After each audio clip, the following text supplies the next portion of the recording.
కడపలో మహానాడు ముగిసింది. కూటమి ప్రభుత్వం గెలిచిన కొత్తల్లో ప్రస్తుతం స్పీకర్ అయ్యన్న పాత్రుడు ఒక మాట అన్న విషయం గుర్తుందా? జగన్ ఇంకా బతికే ఉన్నాడని.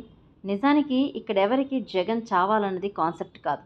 ఇవాళ జగన్ అంతకన్నా ముందు వైఎస్ఆర్, ఆ తర్వాత కేసీఆర్, ఇలా వరుసగా ప్రత్యర్థులు మారుతుంటారు. రేపు మరొకరు కూడా వస్తూనే ఉంటారు. త్రివిక్రమ్ చెప్పినట్లు గెలవడం అంటే ప్రత్యర్థి మరణం కాదు, ఆ ఇజాన్ని చంపడం, విలనిజాన్ని అంతం చేయడం. ఈ విషయంలో మనం ఎంత దూరం వచ్చాం? 4 పంచు డైలాగులు కొట్టగానే సరిపోదు. జగన్ తాను అధికారంలోకి రాగానే ఎన్నో డైలాగులు కొట్టాడు. సిద్ధం సభలతో దద్దరిల్లేలా చేశాడు. తర్వాత ఏమైంది?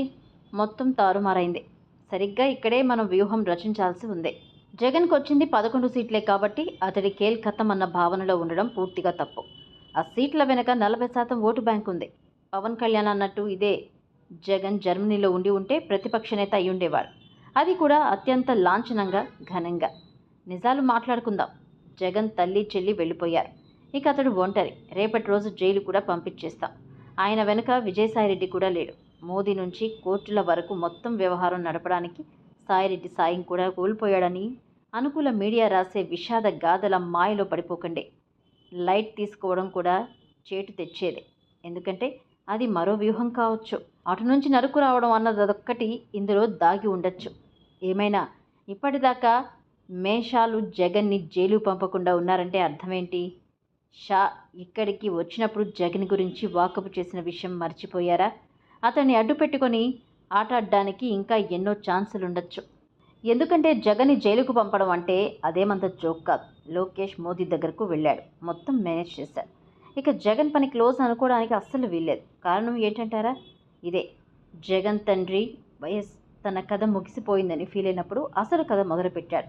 చంద్రబాబు ముందు మనమిక ఏమీ సాధించలేమయ్యా అంటూ తన ఆత్మ కేవీపీతో అన్న మాటలను మర్చిపోయారా ఏంటి?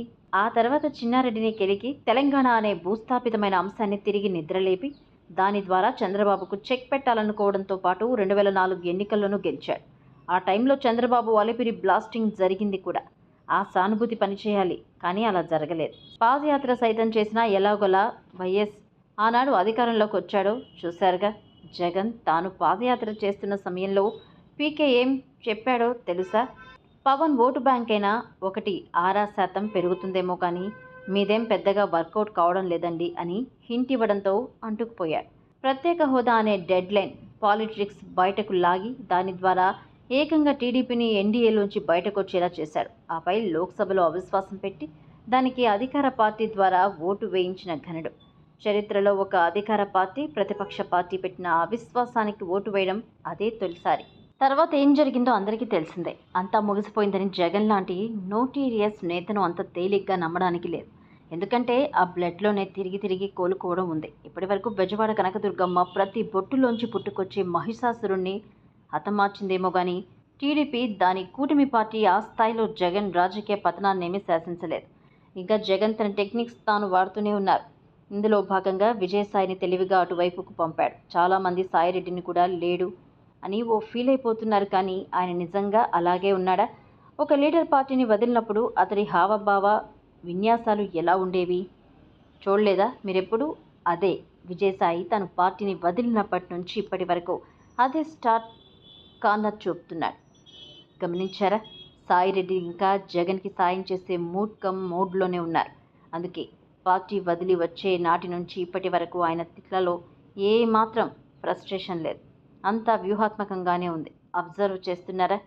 ఒక్కసారి ఆటగాడు జట్టులో ఉండాల్సిన అవసరం కూడా లేదు. నాన్ ప్లేయింగ్ కెప్టెన్గాను వ్యవహరించవచ్చు. ఎవరు చెప్పగలరు? సాయిరెడ్డి సాయం అదృశ్యమైందేమో కావచ్చేమో. 2019లో విజయసాయి ఆడియో కాల్ వల్లే ఆ పార్టీ గట్టెక్కిందని గుర్తులేదా? రేపటి రోజున బయట ఉండి ఇలా సాయం చేయడని ఎలా అనుకోగలం? ఎన్నో అవకాశాలు ఉన్నాయి. ఇవాళ జగన్ తన పార్టీ సైతం నడపడానికి డబ్బులు లేవంటూ బీదరుపులు అరవడం, అద్దె కూడా కట్టలేనంటూ పార్టీ ఆఫీస్ మార్చేయడం, ఇలా చేస్తుందంతా నాటకం కాదని చెప్పగలం. ఏమో, ఏ అవసరాలు తెచ్చడానికి ఈ రాజకీయాల్లో ఎవరు ఏ వైపు నుంచి ఎలా కాపు కాచి ఉన్నారో ఊహించలేం కూడా ఒక్కోసారి. ఒకరోజు జగన్ సాడ్ వైన్ మైన్ అంటూ రోజుకు 1000 కోట్ల వరకు వసూలు చేశాడని అంటారు. జగన్ ఇప్పుడు మిథున్ రెడ్డికి ఏ సంబంధం? ఆనాడు అందుకున్న కట్టెల పామలు ఊరుకుంటాయా ఏంటి? వాటి తాలూకు కసుబుస్సులు అడవులను కూడా కొనేసేంత భారీ స్థాయిలో బయటపడుతూనే ఉంటాయి. అందుకే బాబు కడప మహానాడులో అన్నది పహల్గాం ఉగ్రవాదుల కన్నా ఈ ఆర్థిక ఉగ్రవాదులు మహా డేంజర్ అని. తల్లి సాయం లేదు, చెల్లి సాయం అంతకన్నా లేదు అనుకోవడానికి కూడా అస్సలు వీల్లేదు. బావ అనిల్ కూడా సపోర్ట్ ఇవ్వలేదని జస్ట్ లైట్ తీసుకోవడానికి వీల్లేదు. ఆనాడు కేఏ పాల్ క్రిస్టియన్ సంఘాలను పోగేసి తద్వారా అతిపెద్ద క్రైస్తవ శక్తిగా ఎదుగుతున్నాడని తెలిసి అనిల్ అనే ఒక బ్రాహ్మణ క్రిస్టియన్ని తెచ్చి తద్వారా ఇక్కడ తన కుటుంబంలో అంటుకట్టి ఇప్పుడు బావను అతిపెద్ద క్రిస్టియన్ మాఫియాగా ఎదిగాక అతడికి మాత్రం ఒక విజయసాయికి ఉన్నట్లు లోలోన ఓ కృతజ్ఞతాభావం ఉండకపోతుందా ఏంటి? అమ్మ రాజకీయం ఇది 1000 తలల రాకాసి. ఇలాంటి జూజీబీలు ఎన్ని చూసుంటాడు? ఏం కదా. ఇప్పుడు జగన్ని కానీ అతడి ఇలాంటి నాయకత్వాన్ని కానీ ఈ భూమి మీద లేకుండా చేయడం ముఖ్యం కాదు. అతడు చేసిన విధ్వంసం దాని తాలూకా ప్రభావం ఎలాంటిది, భవిష్యత్తులో దాని ద్వారా ఆంధ్రులు కోల్పోయేది ఏంటన్నది మాత్రమే మనం ఫోకస్ చేయాలి.